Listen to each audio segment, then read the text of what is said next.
Bonjour à tous et encore une fois, bienvenue sur votre chaîne IATS Academy e-Learning Course. Dans la session d'aujourd'hui, nous allons nous intéresser au train d'atterrissage d'un avion. Allez, sans plus tarder, nous entamons notre sujet. Si la mission première d'un avion est de voler, plusieurs phases de son cycle opératoire se déroulent sur le sol, certaines parmi les plus critiques d'ailleurs. Ainsi, à l'issue d'un vol, l'avion doit pouvoir se poser et ralentir sur la piste d'atterrissage de son lieu de destination avant de s'acheminer vers son point de stationnement. Il doit ensuite pouvoir en repartir pour se diriger vers la piste de décollage, s'y élancer et prendre son envol vers une nouvelle destination. Parmi les éléments constitutifs d'un avion, le train d'atterrissage occupe une place particulière. C'est un élément structural faisant la liaison entre le sol et l'avion, mais avec la particularité d'être à géométrie variable, puisque d'une part, il comporte des amortisseurs d'absorption d'énergie à grande capacité de déformation élastique, et d'autre part, il change complètement de géométrie pour s'escamoter en vol.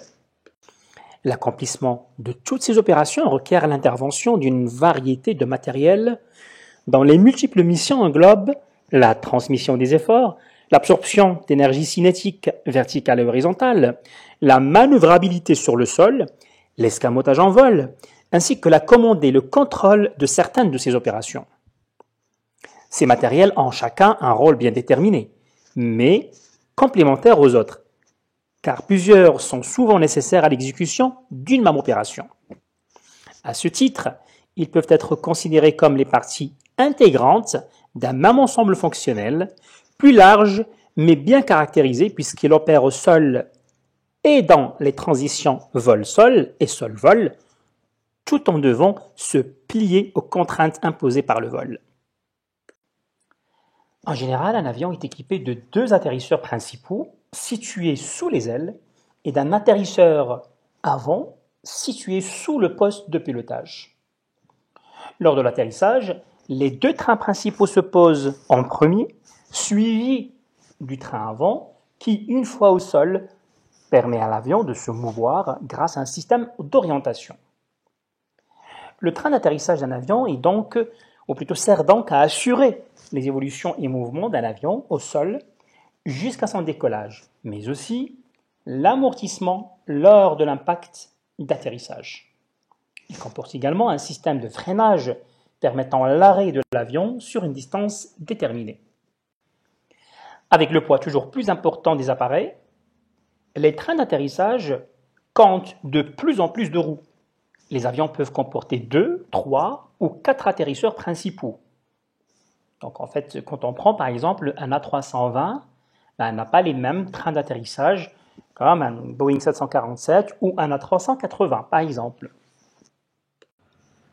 Le train d'atterrissage est donc composé d'atterrisseurs principaux et avant, comme on vient de le voir, de roues et pneumatiques, de freins, du système d'orientation des roues avant et parfois principal, du système de commande et de contrôle du freinage de l'avion au sol, du système de manœuvre rentrée-sortie du train et des trappes, parce qu'en fait, on le verra plus tard, les roues sont, ou plutôt le train d'atterrissage est escamotable, de flotteurs dans le cas d'hydravions, ce n'est pas le cas bien évidemment donc des avions de transport de passagers, de ski pour les pistes enneigées, avions et bimoteurs légers. Donc là aussi, il s'agit d'un autre type d'avion. Une autre particularité du train d'atterrissage réside dans le fait qu'il soit inactif pendant le vol.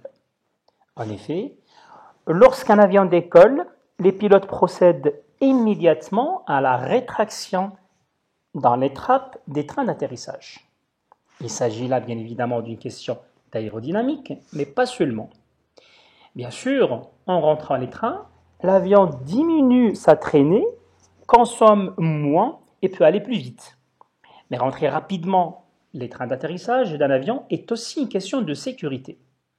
En cas de panne de l'un des moteurs, au décollage par exemple, la rétraction du train facilite sa montée L'équipage peut alors prendre de l'altitude et tenter de redémarrer le moteur défaillant ou revenir se poser après s'être délesté de quelques tonnes de kérosène.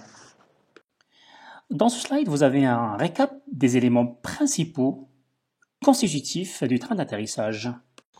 Avec ce tableau, nous allons nous intéresser aux différentes missions à remplir par le train d'atterrissage et de l'autre côté au matériel nécessaire impliqué pour la réalisation de ces missions. Pour l'absorption de l'énergie cinétique verticale, atténuons les efforts à l'impact. Le matériel impliqué, les amortisseurs et pneumatiques. Pour le freinage et l'optimisation de la distance d'arrêt, le matériel impliqué, les freins, les roues, les pneumatiques, le système de commande et contrôle du freinage. Pour la transmission des efforts sol à l'avion, le matériel impliqué, les atterrisseurs, les roues et les pneumatiques. Pour le roulage sur la piste, nous avons les roues, les pneumatiques et les freins. Pour les manœuvres pour diriger ou orienter l'avion, nous avons les atterrisseurs, le système d'orientation de roues et les freins. Et enfin, pour l'escamotage en vol du train, nous avons les atterrisseurs, le système de manœuvre entrée-sortie.